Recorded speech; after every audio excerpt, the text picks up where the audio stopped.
Cumprimento os irmãos com a paz do Senhor. Amém. Pode se sentar, irmãos, em nome de Jesus. Agradeço a Deus por mais uma oportunidade de estar aqui juntamente com os irmãos. A primeira vez que estamos aqui, conhecendo mais uma parte deste povo que vai morar com Deus e que está se preparando para estar com o Senhor. Eu conheci o Denilson ali no seminário. E ele nos fez um convite para nós estarmos aqui falando da palavra. E nós aqui estamos pela misericórdia do Senhor. Um jovem pastor, mas percebe-se que de carreira, né? Porque nos dias que nós estamos vivendo hoje, a mocidade ela não tem muito interesse, assim, pelas coisas do reino, né?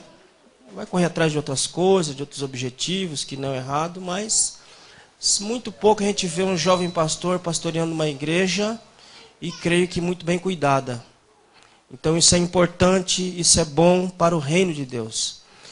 E o tema que foi passado, o livro, é Isaías capítulo 6. Não é isso? Cadê? Isaías capítulo 6.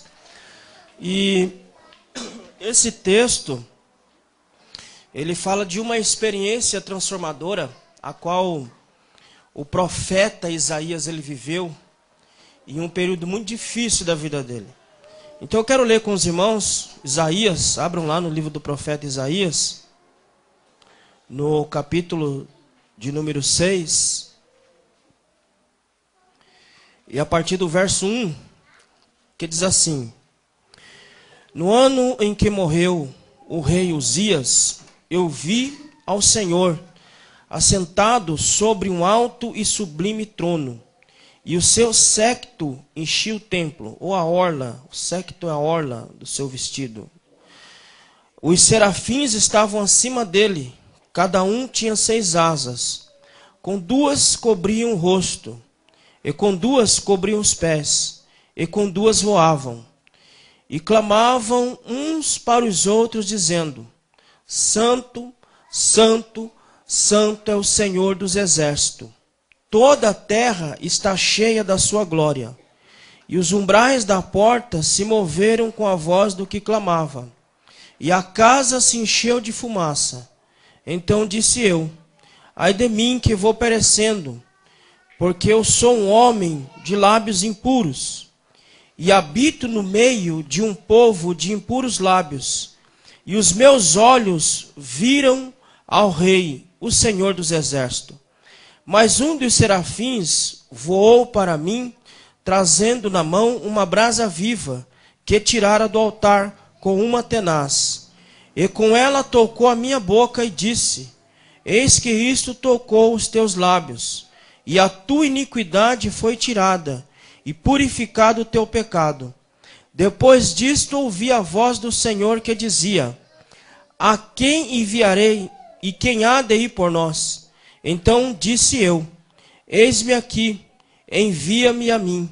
Então disse ele: Vai e dize a este povo: Ouvis de fato e não entendeis, e vedes em verdade, mas não percebeis. Engorda o coração deste povo, e endurece-lhe os ouvidos, e fecha-lhe os olhos. Não venha a ele a ver com seus olhos, e ouvir com os ouvidos, e a entender com seu coração, e a converter-se, e a ser sarado. Então disse eu: Até quando, Senhor? E respondeu: Até que se assolem cidades, e fiquem sem habitantes, e nas casas não fique morador, e a terra seja assolada de todo. E o Senhor afaste dele os homens, e no meio da terra seja grande o desamparo. Mas se ainda a 10ª parte dela ficar, tornará a ser pastada, como o orvalho e como a azinheira, que depois de se desfolharem, ainda ficam firmes. Assim a santa semente será a firmeza dela. Amém? Esse texto de Isaías, do profeta Isaías, ele está profetizando antes que acontecesse o cativeiro babilônico. Antes disso, o povo de Israel, porque o reino estava dividido em duas partes, reino do sul e reino do norte, o reino do norte é levado para o cativeiro antes deste período aqui que ele está profetizando pela Síria. E mais adiante, então Deus, e essa história toda de cativeiro, tanto de Israel quanto de Judá, ela acontece simplesmente porque lá em Levíticos capítulo 25, Deus estabeleceu uma ordem e deixou muito claro o que ele queria. Deus, ele sempre deixa muito claro o que ele espera de nós. Ele sempre deixa muito claro as suas ordens para que nós possamos seguir, para que não haja dúvida, para que não haja nenhum que não possa entender aquilo que Deus ele ordena e aquilo que ele requer do povo. Então, lá em Levíticos 25, Deus só requeria uma coisa: que o povo, durante 6 anos, lavrasse a terra, trabalhasse a terra, mas que no 7º ano, eles não poderiam fazer nada na terra, a terra daria o seu próprio fruto naturalmente. Então o povo, durante vários anos, desobedeceu esta ordem divina e várias outras ordens. E depois Deus vai levantar o profeta Jeremias, lá no capítulo 25, e vai dizer: olha, Jeremias, fala para este povo que por conta desta rebelião, por conta desta rebeldia, eles vão ficar exatamente 70 anos no cativeiro babilônio, só porque deixaram de ouvir a minha voz e fazer aquilo que eu ordenei ao povo fazer. Então Isaías se levanta e começa a profetizar para o povo de Judá, para o reino do sul, povo de Judá, dizendo para que o povo se arrependesse, para que o povo se convertesse, para que a mesma coisa que aconteceu com o reino do norte não viesse a acontecer com eles.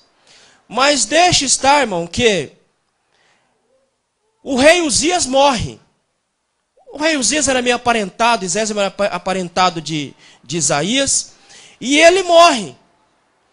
E agora Isaías, ele entra na casa do Senhor, e dá a entender que Isaías não tinha tanta intimidade com Deus assim, mas numa hora difícil, numa hora extrema, então ele entra na casa do Senhor, e ele entra movido naquele lugar por uma desesperança que ele carregava. Porque Uzias foi um grande rei. Uzias foi um grande monarca. E agora ele não vê mais ninguém no trono. E aí vocês vão começar a entender por que é que Deus se revelou a Isaías exatamente como está aqui no texto. O que é que transforma a experiência de um indivíduo? O que é que transforma a nossa vida? O que é que faz com que a nossa vida seja diferente daquilo que nós estamos acostumados a viver? Duas coisas, duas experiências modificam a minha vida e modifica a sua vida. Se você adentrou nesta casa de oração com a mesma disposição do profeta Isaías, que estava buscando uma transformação em sua vida, então esta experiência ela pode acontecer e ela vai acontecer na sua vida nesta noite, se a tua disposição for a mesma do profeta Isaías. Então o que é que transforma, o que é que muda a nossa vida e nos faz ter uma experiência diferente com Deus? O texto aqui nos revela duas coisas, e somente duas coisas que nós precisamos para que a nossa vida seja transformada. Irmãos, escute bem o que diz lá em Romanos capítulo 12, versículo 1. Paulo diz que nós temos que adentrar na casa do Senhor e apresentar os nossos corpos como um sacrifício vivo, santo e agradável a Deus. Depois desta experiência transformadora, Paulo diz que nós temos que fazer o quê? Transformar o mundo pela renovação que aconteceu na nossa mente ou na nossa alma. Entenda que Isaías não poderia transformar a realidade do seu povo, porque até então ele mesmo não havia sido transformado, não havia sido mudado. Então por isso que ele entra lá, E para que a vida dele fosse mudada, ele precisou somente de duas coisas. A primeira delas, ver. E a segunda delas, ouvir. Você, essa noite, você só precisa de duas coisas para que a sua vida seja transformada nesta noite. Porque Paulo vai dizer, lá no mesmo texto que eu citei, que o culto racional é aquele culto aonde há uma transformação de sacrifício. Ele diz que eu sou o sacrifício. Ele diz que você é o sacrifício. Ele não diz que eu tenho que trazer aqui um carneirinho, um cordeirinho, uma pombinha, uma rolinha para oferecer como sacrifício. Ele diz que nós somos o sacrifício de Deus hoje. E todas as vezes que nós viemos apresentar o nosso culto racional, assim como acontecia quando o ofertante lá no Antigo Testamento trazia a oferta no altar, e ele apresentava a oferta lá para o sacerdote, apresentava um cordeirinho lá. Olha, isso daqui é para o meu sacrifício. E diz a Bíblia que ele colocava a mão sobre o seu sacrifício ali, substituindo o seu pecado, entregava para o sacerdote imolava aquele animal, colocava aquele animal inteiro no altar e ateava fogo. Isso está lá em Levíticos capítulo 1. Tudo isso tem a ver com Isaías. Está lá em Levíticos capítulo 1. E lá diz que quando o sacerdote colocava o fogo naquele animal, a fumaça que saía daquele sacrifício subia nas narinas do Senhor como cheiro suave nas narinas de Deus. Sabe o que Deus está dizendo? Que aquele sacrifício que foi ofertado a ele estava sendo aceito por ele. É isso que Paulo está dizendo. Não tem mais carneiro, não tem mais bode, não tem mais nada. Nós somos o sacrifício. E todas as vezes que viemos diante do Senhor, na casa do Senhor, apresentamos o nosso culto diante do Senhor. Não tem mais fogo físico. O fogo agora é do Espírito Santo, que vem sobre a minha vida, que vem sobre a sua vida, transforma a sua maneira de viver, e aí o seu culto sobe como cheiro suave diante das narinas do Senhor. Mas precisamos ver e ouvir. Então, o que é que Isaías vê logo de cara? No versículo 1, diz que Isaías, ele viu quem? Quem é que Isaías viu? Ele viu Deus. Aonde?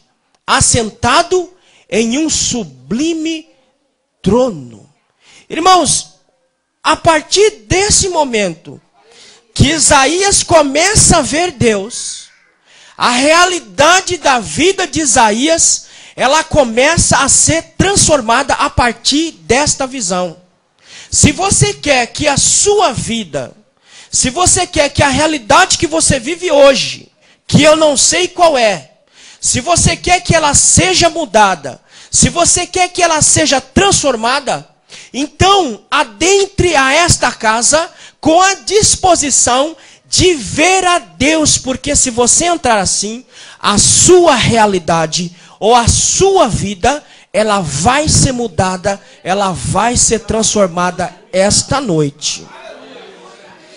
Agora veja, que quando Isaías entra na casa do Senhor, e que ele começa a ver Deus, a realidade que ele se depara, não com a visão, mas a realidade dele era, o trono está vazio. Por que o trono está vazio? Porque Uzias morreu. O povo, este povo, é um povo que não tem um futuro certo. O futuro deste povo é um futuro incerto, porque o grande rei morreu. O nosso pai Uzias morreu. O nosso protetor morreu. Então a realidade de Isaías era essa. Ele via o trono vazio. Ele via um futuro incerto, porque ele não saberia quem iria assumir o trono. E ele não sabia o que iria acontecer com o povo. Mas além de ver o trono vazio, de ver um futuro incerto, Isaías vê uma instabilidade muito grande no meio do povo. Uma instabilidade religiosa. Uma instabilidade na fé, porque o povo está afastado. Porque o povo está longe de Deus. e o povo já não sabe mais procurar ao Senhor. Então, quando ele entra, essa era a realidade de Isaías. Um homem que viu o trono vazio porque Uzias morreu. Um homem que viu um futuro incerto porque o grande pai não está mais lá. Um homem que viu um povo com uma realidade espiritual totalmente desvirtuada porque o grande rei Uzias não estava mais lá. Agora vocês começam a entender por que é que Deus se apresenta a Isaías assentado em um sublime trono. Irmãos, eu não sei qual é a tua realidade hoje, mas uma coisa é certa: o Deus que nós estamos adorando esta noite, ele continua assentado em um grande e sublime trono. Isaías precisava ver esta visão. Ele tinha necessidade de ver isso. Ele precisava ver Deus em um sublime trono. Porque sabe o que Deus está dizendo para Isaías? Isaías, você está vendo a seguinte realidade. Você vê o trono vazio. Você vê um povo sem futuro. E você vê um povo distanciado. Mas Isaías, quem está no trono não é Uzias. Quem está no trono sou eu, Isaías. O grande rei. O Senhor dos senhores. O Rei dos reis, Isaías. Sou eu que estou assentado neste sublime trono. Qual é a mensagem de Deus para Isaías neste presente momento? Isaías, você está pensando que o trono está vazio, mas o trono não está vazio, porque eu estou assentado neste trono. Isaías, você está pensando que o povo não tem futuro, é um futuro incerto.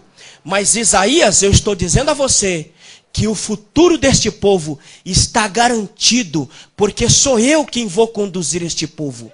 Isaías, você está vendo um povo distanciado. Mas fique calmo, Isaías, porque chegará um período, chegará um momento, que este povo se achegará diante de mim, e me buscará, e me adorará como o seu Deus, como o seu Senhor. Eu não sei, querido, qual é a tua realidade de vida hoje. É bem verdade que a tua realidade de vida não é a mesma de Isaías. Mas cada um de nós aqui adentramos a esta casa com uma história de vida. Cada um de nós adentramos aqui esta casa com dificuldades, com problemas, com situações adversas. E Deus se revela nesta noite da maneira que você precisa, segundo a tua necessidade. Qual é a visão que você quer ter de Deus esta noite? Você quer ter a visão de um Deus provedor? De um Deus que provê todas as coisas para você? Então Ele estará aqui esta noite. Você quer ter a visão de um Deus curador, de um Deus que sara? Então Ele está aqui esta noite. Você quer ter a visão de um Deus que restaura? De um Deus que restaura a família? De um Deus que restaura a tua vida espiritual? Então Ele está aqui esta noite. Você quer ter a visão de um Deus que consola, de um Deus que conforta? Então Ele está aqui esta noite se apresentando a você, dizendo a você que eu sou Deus que te saro, que te curo, que provenho todas as coisas, que ajo na sua história. Você quer ter a visão de um Deus que trabalha na história? Então Ele estará aqui esta noite se apresentando a você. Porque até aqui você pode ter pensado, mas a minha história de vida é uma história que parece que Deus não está operando. A visão que nós temos da realidade, muitas das vezes, do nosso problema, é que quanto mais nós oramos, quanto mais nós buscamos, parece que a situação fica pior. E parece que Deus não está ali. Parece que Deus não está conduzindo a história da nossa vida. Mas o Deus está se revelando para você esta noite, dizendo que Ele tem o controle da nossa vida e da nossa história. Nada escapa da mão do Senhor. Você sabe que Deus é tão poderoso que Ele, inspirando Isaías, no capítulo 45, Ele diz o seguinte: olha, Isaías, eu formo o bem, eu crio o mal, mas do mal eu reverto em bênção para abençoar as suas vidas. Irmãos, toda e qualquer situação que você passar nesta vida não é obra do acaso.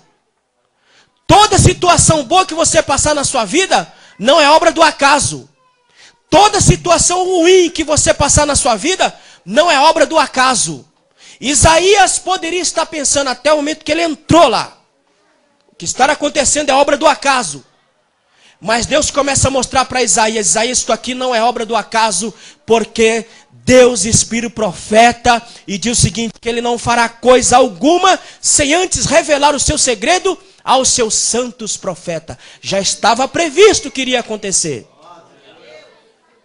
Nada que acontece na sua vida é obra do acaso, porque Deus não trabalha no acaso. Deus trabalha na certeza. É muito bom glorificar a Deus quando tudo vai bem, não é? Porque Isaías, até o momento que o primo dele morreu, ele não entrou na casa do Senhor. Até o momento que o rei Uzias morreu, estava vivo, ele estava vivendo a vida dele. Ele não estava se importando muito com o chamado profético. Ele estava vivendo a vida dele. Então, é muito bom glorificar a Deus quando as coisas vão bem. Quando a nossa vida parece que está no nosso controle, que nós dominamos a nossa vida. Que nós temos as possibilidades para resolver problemas. Tudo vai bem. Aí é muito fácil. Você dá um glória, você dá um aleluia, você saltar do banco. É muito fácil. É muito fácil você ter lá na conta bancária 300 mil reais. Tem algum problema? Fique calmo, fique tranquilo que eu resolvo porque eu tenho na conta. É muito bom, temos um plano de saúde fenomenal. Está doente? Fique tranquilo, porque eu tenho um plano de saúde. Eu vou dizer a vocês, eu e minha esposa, nós somos testemunho vivo do que é que Deus pode fazer na vida do ser humano. Aleluia. A minha filha, isso eu falei com o Senhor, por onde eu passar eu vou dizer o que o Senhor fez. A minha filha, com 2 anos de idade, ela teve um problema sério do coração. Nós padecemos durante 11 anos na mão dos médicos. Padecemos vários anos na mão dos médicos para tentar resolver o problema e não conseguimos resolver. Querido, quando minha filha apresentou um problema cardíaco no coração, e o médico disse, ela tem um problema, e vocês precisam cuidar desta menina. A minha esposa começou a correr atrás de um hospital para cuidar da nossa filha. E ela chegou lá no São Marcos. 30 dias para começar a marcar uma consulta com um cardiologista. A minha filha precisava de um tratamento para ontem, 30 dias. Eu vou mostrar para você como é que Deus age na sua história, querido. Você acha que Deus não está trabalhando, mas Ele está trabalhando sim. O ditado diz que Deus trabalha por caminhos tortos, não é isso? É mentira, Deus trabalha por veredas retas. E se a vereda estiver tortuosa, Ele aplana para você passar. Veja só, então nós não tínhamos recurso algum, não tinha plano médico da Unimed, não tínhamos nada. O que nós tínhamos era hospital público. E ela começou a correr atrás 30 dias para marcar. E aí, por misericórdia e graça, Deus arrumou um médico particular, aonde minha mãe trabalhava, e começou a cuidar da menina, mas também não era a especialidade dele, ele era pediatra, não era a especialidade dele. Veja como é que Deus age, querido, na sua história, como às vezes você levanta, fica falando, reclamando, porque é tanta situação ruim. Veja como que Deus trabalha. E minha mulher tinha um problema sério de retina. E por 2 vezes a retina dela deslocou, e por conta disso uma visão praticamente ela perdeu, e da outra ela só tem 30%. E um dia na fila que ela estava correndo para ajeitar a questão da operação dela lá na Santa Casa, um dia qualquer, ela começou a conversar com uma senhora, e essa senhora passou o telefone do INCOR. Irmãos, ela ligou num dia, na mesma semana ou na semana seguinte, ela já estava passando a minha filha no INCOR, numa fila de hospital, na Santa Casa, Por um telefonema só que ela deu, ela conseguiu um encaixe e minha filha tratou-se durante 11 anos ali. E faz 1 ano e meio que Deus colocou um coração novo no peito da minha filha, que bate com toda a força hoje. Então não pense que as situações ruins é motivo para você calar a sua voz. Porque veja o que Isaías fez. Em uma situação ruim, em vez dele calar a voz, o que ele fez? Ele adentrou na casa do Senhor e começou a confessar ao Senhor os seus pecados, as suas fraquezas, pedindo socorro ao Senhor. Glorifique a Deus também por essa situação ruim, que te machuca, que te maltrata. Glorifique a Deus nesta situação. Sabe por quê? Nós temos que aprender a enxergar as situações ruins da vida como uma oportunidade que Deus está nos dando para nós crescermos na fé e amadurecermos diante do Senhor. Uma oportunidade que Deus está nos dando para que nós tenhamos uma experiência transformadora com Ele. Meu querido, glorifique a Deus no meio dessa dificuldade que você está vivendo aí. Glorifique a Deus no meio deste drama que você está vivendo aí, porque Deus está no meio desta tormenta aí. Só que Ele está amadurecendo a sua fé, assim como Ele fez com Isaías. Eu quero citar somente alguns exemplos a vocês, além de Isaías, de pessoas que viram a Deus e tiveram as suas vidas transformadas. O primeiro exemplo que eu quero citar de alguém que viu Deus e teve a sua vida transformada foi o próprio Moisés. Moisés, quando estava lá no deserto de Midian, pastoreando, quando ele teve aquela experiência, aquela visão daquela sarça e aquela voz no seu ouvido, a partir dali, Moisés saiu um homem transformado e modificado pelo poder do Senhor Jesus Cristo. Eu vou te mostrar mais alguém. Um homem que pregou o evangelho durante muitos anos, mas que em um período da vida, ele foi levado para fora da cidade de Jerusalém, para ser apedrejado. Estevão foi apedrejado até a morte. E diz a palavra do Senhor que ele viu os céus abertos e viu Cristo à destra de Deus, em posição de socorro, ou em posição de receber a alma de Estevão. Sabe o que Estevão fez? Senhor, não lhes impute esse pecado. Perdoa, porque eles não sabem o que fazem. Meu querido, todos nós que temos essa experiência de vermos a Deus, a nossa vida, ela é transformada para melhor. Eu vou te citar mais um exemplo. Paulo, um homem que respirava morte. Ele estava descendo para Damasco, na estrada de Damasco, para matar os cristãos, só porque falavam do nome do Senhor. E diz a Bíblia que quando ele veio aquela grande luz intensa, a partir daquele momento, a vida de Paulo é transformada radicalmente. Irmãos, se você quer ter uma vida diferente, veja Deus na sua vida. Veja Deus operando na sua vida. Exatamente do jeito que Ele está operando. Irmãos, olha o versículo 5 do capítulo 6. Quando Isaías ver a Deus, e é muito bom nós vemos a Deus. Porque quando nós vemos a Deus, na verdade, nós nos vemos. Quando nós começamos a ver a Deus, nós começamos a nos enxergar. Olha o que Isaías faz no versículo 5. Ele na verdade, ele dá um grito. Ele dá um grito e ele diz: ai de mim, que vou perecendo no meio de um povo de lábios impuros, porque os meus lábios também são impuros. E eu preciso que algo aconteça. Irmão, quando nós começamos a ver ao Senhor, nós começamos a ver a nós mesmos. Nós começamos a ver as nossas debilidades. Nós começamos a ver as nossas fraquezas. Olha só o que Deus disse para Paulo. Olha o que Cristo disse para Paulo. Paulo, esse espinho vai continuar aí. Tem um detalhe. O meu poder se aperfeiçoa na tua fraqueza. Quando nós começamos a ver ao Senhor, nós começamos a entender que nós de fato somos fracos e necessitados do Senhor.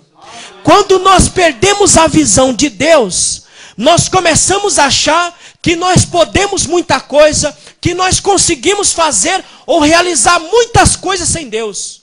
Nós começamos a bater no peito e dizer, eu posso, eu faço, eu fiz e eu vou. Meu querido, nós não podemos, nós não conseguimos e nós não vamos se o Senhor não for conosco. Quando nós enxergamos a Deus, nós começamos a nos enxergar. E enxergar o tamanho que nós somos diante do Senhor. E a grandeza deste Deus para nós é algo maravilhoso. E nós nos rendemos aos seus braços e dizemos como Isaías, eis-me aqui, Senhor, envia-me a mim. Faça de mim aquilo que o Senhor quer fazer. Me leve aonde o Senhor quer me levar. Me coloque aonde o Senhor quer me colocar.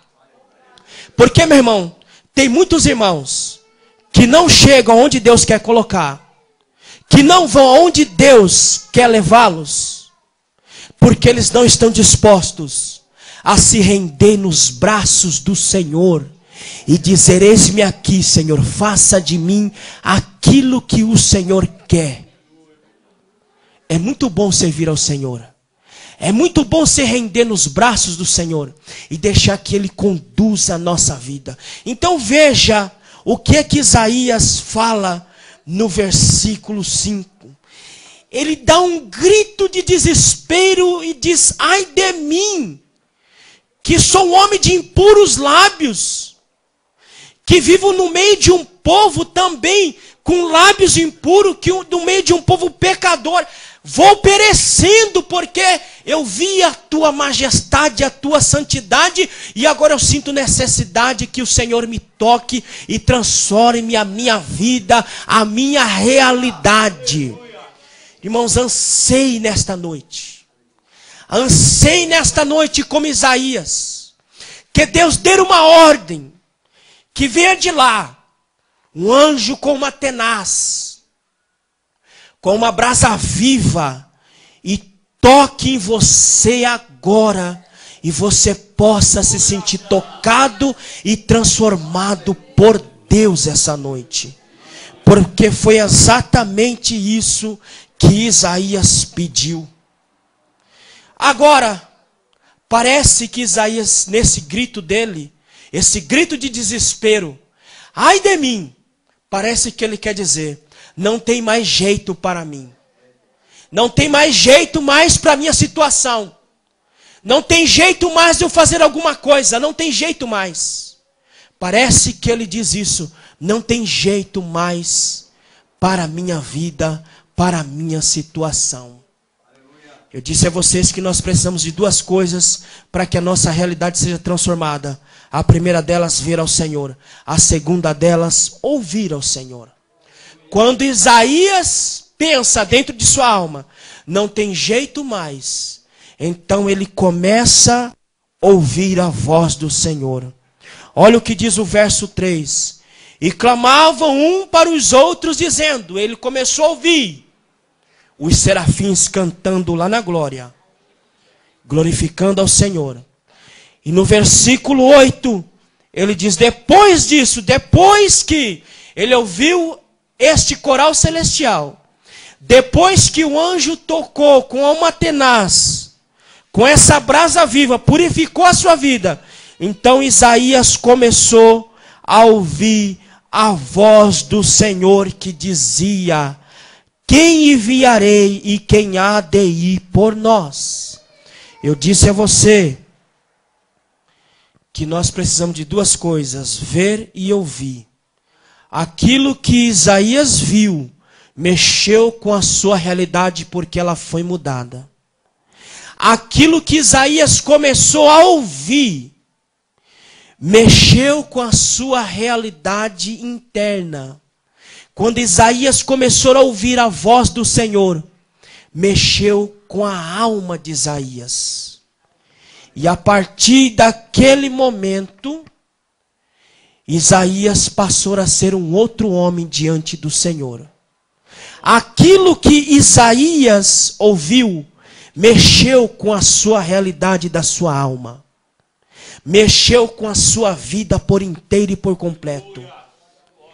Irmãos, qual é o efeito quando nós ouvimos a voz do Senhor? Por enquanto Isaías está prostrado, vendo e começando a ouvir a voz do Senhor. Até então, ele não se mexe para iniciar o seu ministério profético. Ele fica ali, dentro do templo, vendo e ouvindo.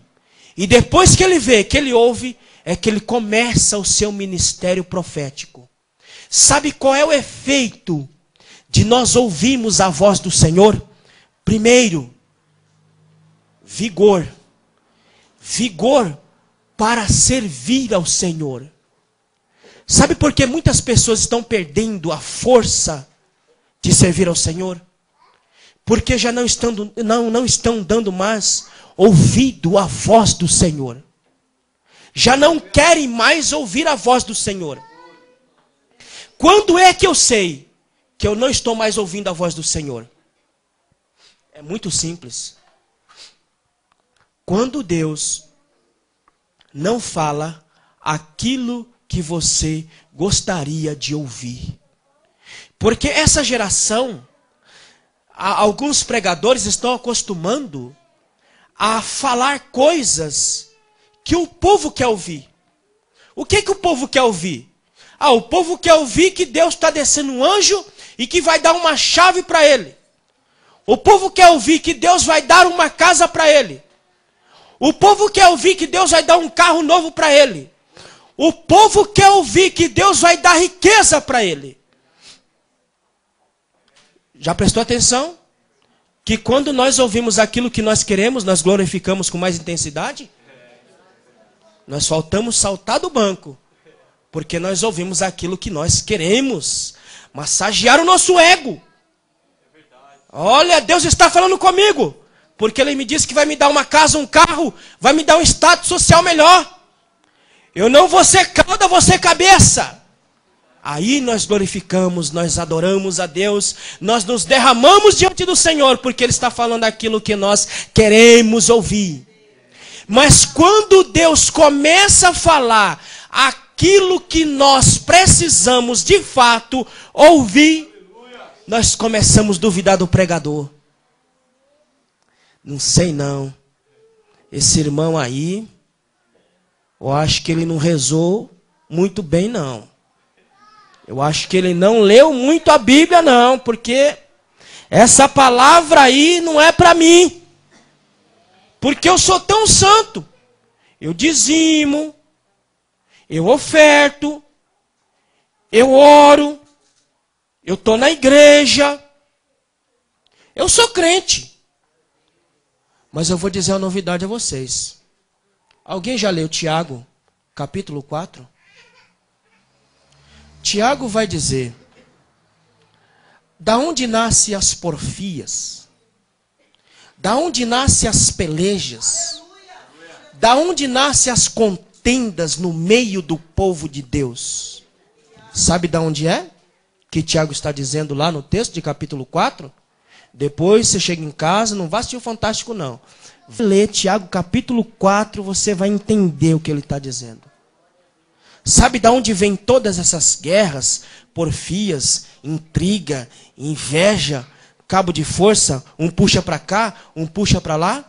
Tiago vai dizer que vem do mundanismo. Aí você fala, não, mundanismo aonde? Onde tá o mundano? Cadê o mundano? Cadê o mundano? Não estou vendo mundano aqui dentro, não. Cadê o mundano? Mas você sabe que o mundano, ele ora como crente. O mundano, ele canta como crente.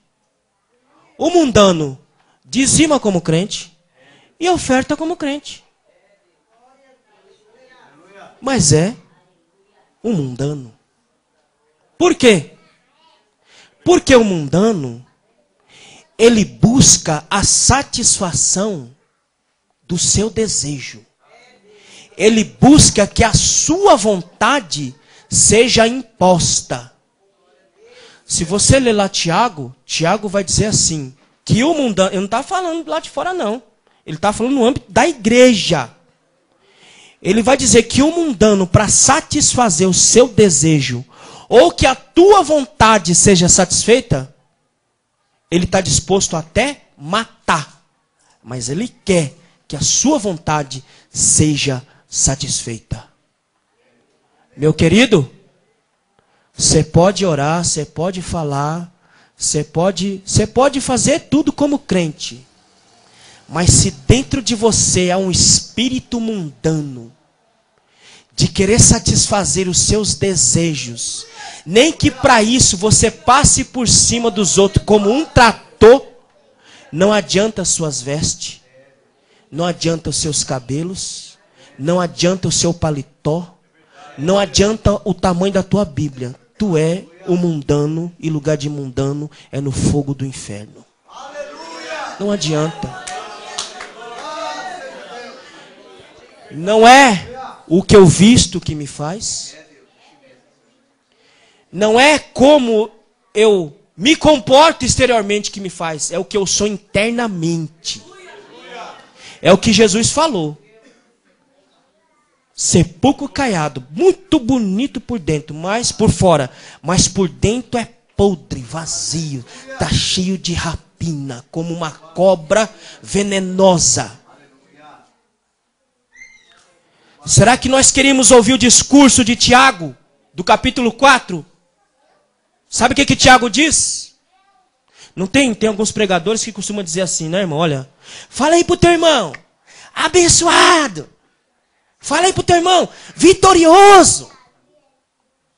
Mas eu queria ver se Tiago estivesse aqui no meu lugar hoje, pregando aqui hoje.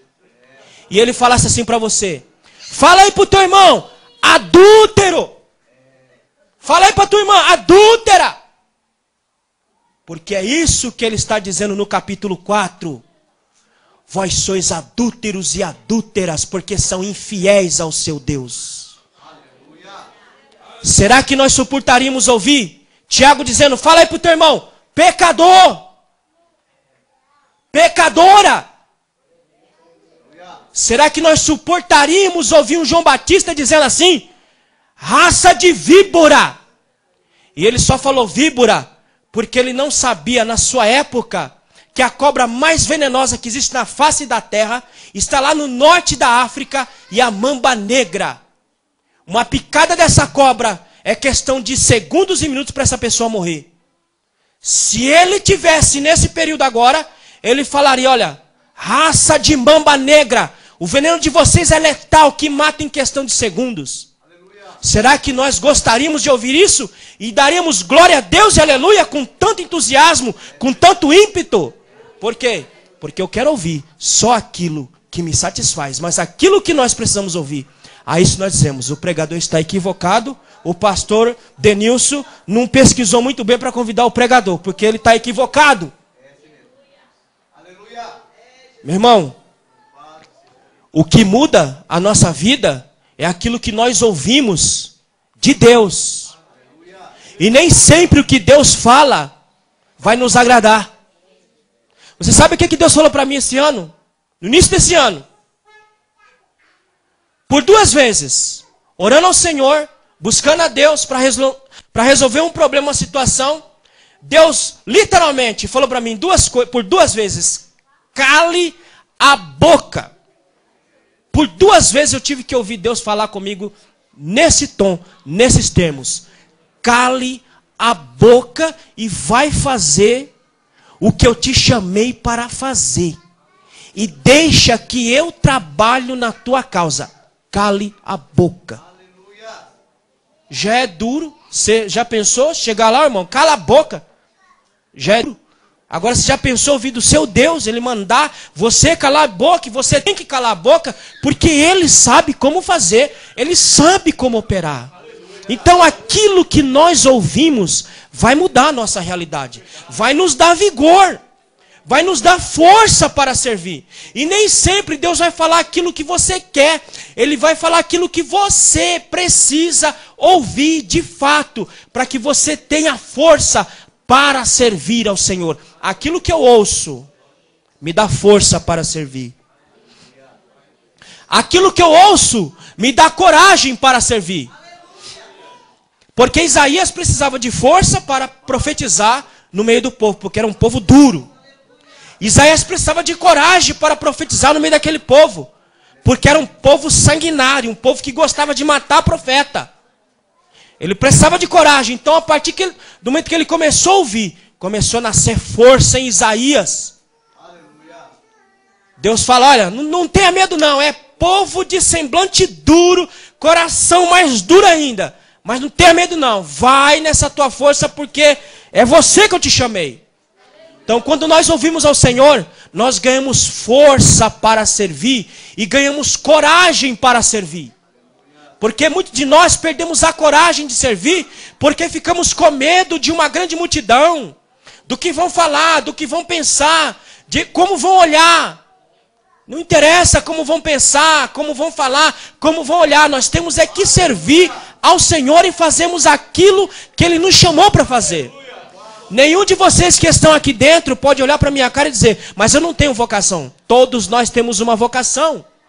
Todos nós somos chamados para fazer alguma coisa na obra do Senhor. Então cabe a nós fazermos, porque Ele está nos dando vigor e coragem esta noite para servirmos ao Senhor. Quando nós ouvimos ao Senhor, nós começamos a ter certeza da mão divina sobre nós.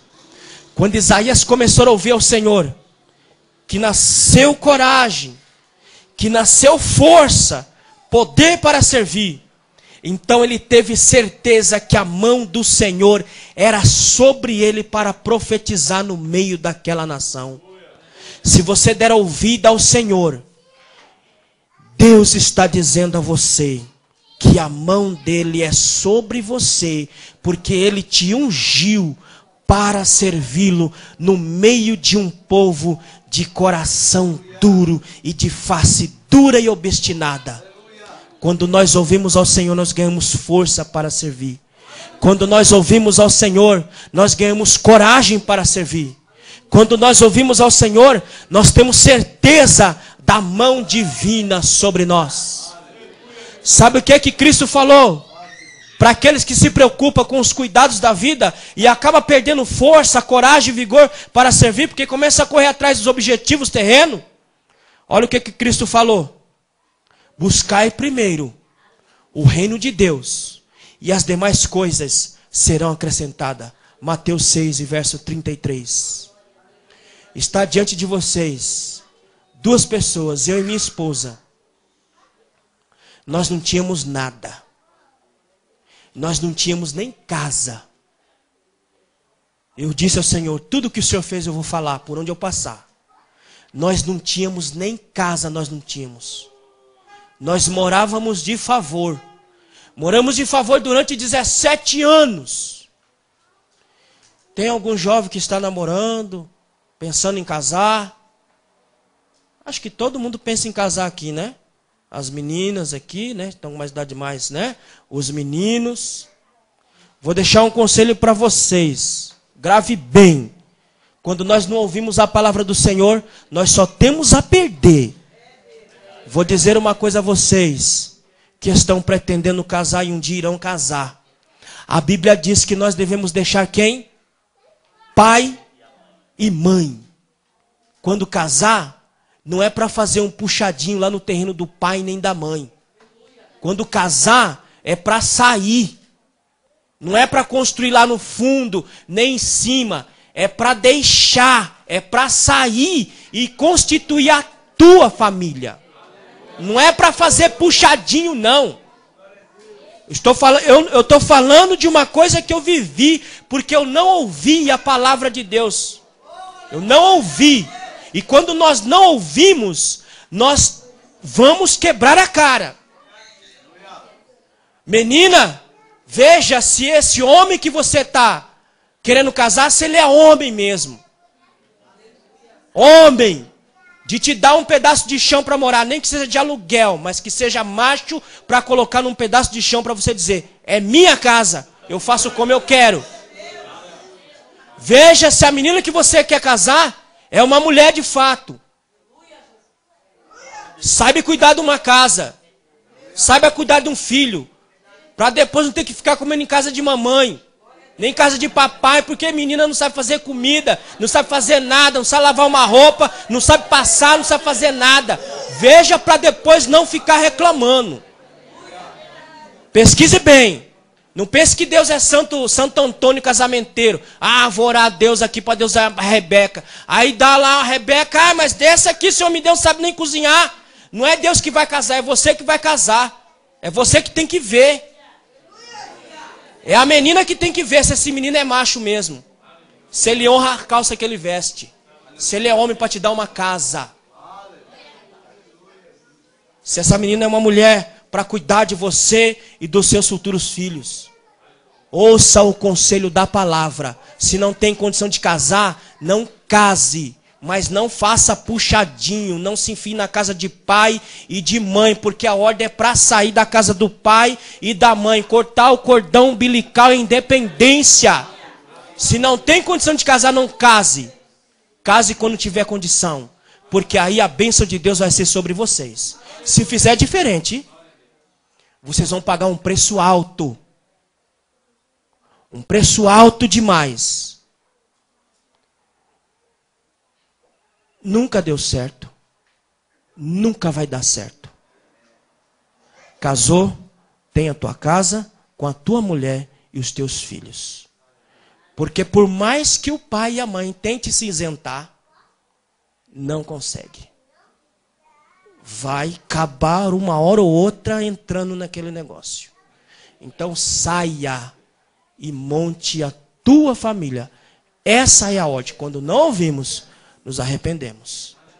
Mas está diante de vocês uma pessoa que não ouviu. Fez aquilo que não devia fazer. De não ter ouvido a palavra. Larga pai e mãe. E durante 17 anos moramos de favor na casa da minha mãe. E aquilo... Agora você imagina para uma menina. Você tira da casa do pai. Bota na casa da sua mãe. E ela não tem um lugar para dizer é minha casa. Não, é casa da minha... Onde você mora? Não, eu moro na casa da minha sogra. Olha que bonito. Aonde você mora? Não, eu moro na casa do meu sogro. Olha que coisa bonita. Aonde você mora? Eu moro na minha casa. Quem é que manda lá? Eu mando lá. Quem é que dita a regra? Eu que dito a regra lá. Nem pai nem mãe. Eu. E o meu marido. E minha esposa.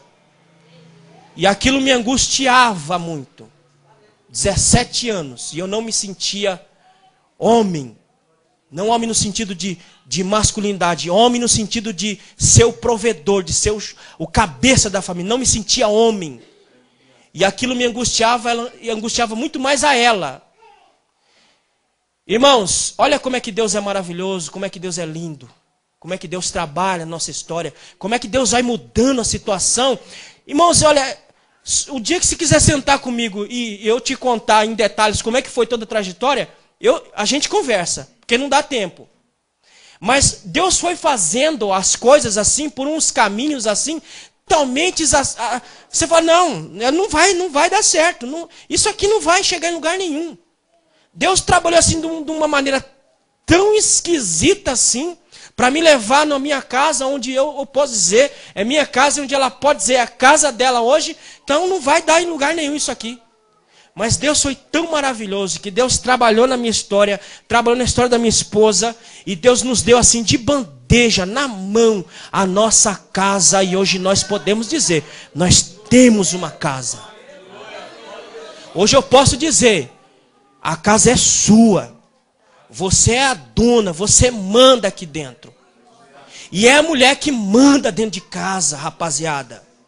Tanto os mais novos quanto os mais velhos. É ela que manda lá, querido. É ela que fica lá. Ela que fica lá o dia inteiro enquanto você trabalha. Então, eu vou falar o quê?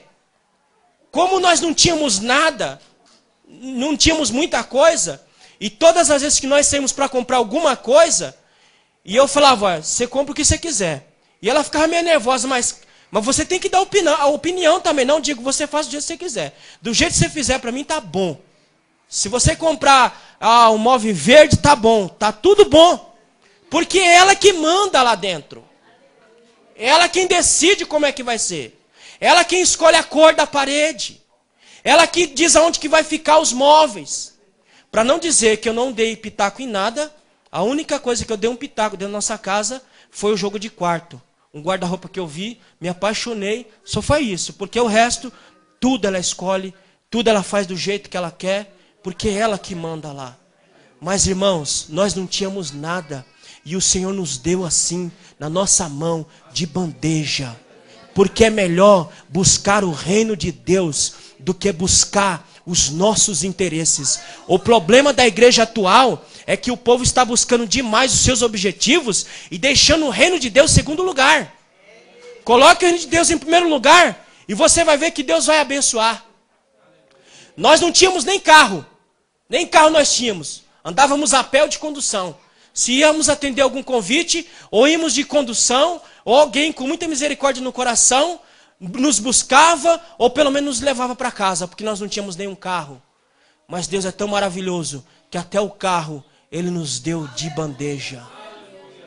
Nos deu na nossa mão, porque Deus é maravilhoso, Deus é poderoso para trabalhar na nossa vida de uma maneira espetacular, irmão. Dê ouvido à voz do Senhor. Continue vendo ao Senhor para que a tua realidade seja mudada. Dê ouvido ao Senhor para que você tenha força para servir. Para que você tenha coragem para servir. Para que você tenha certeza que a mão de Deus é sobre a sua vida em toda e quaisquer situação que você passar.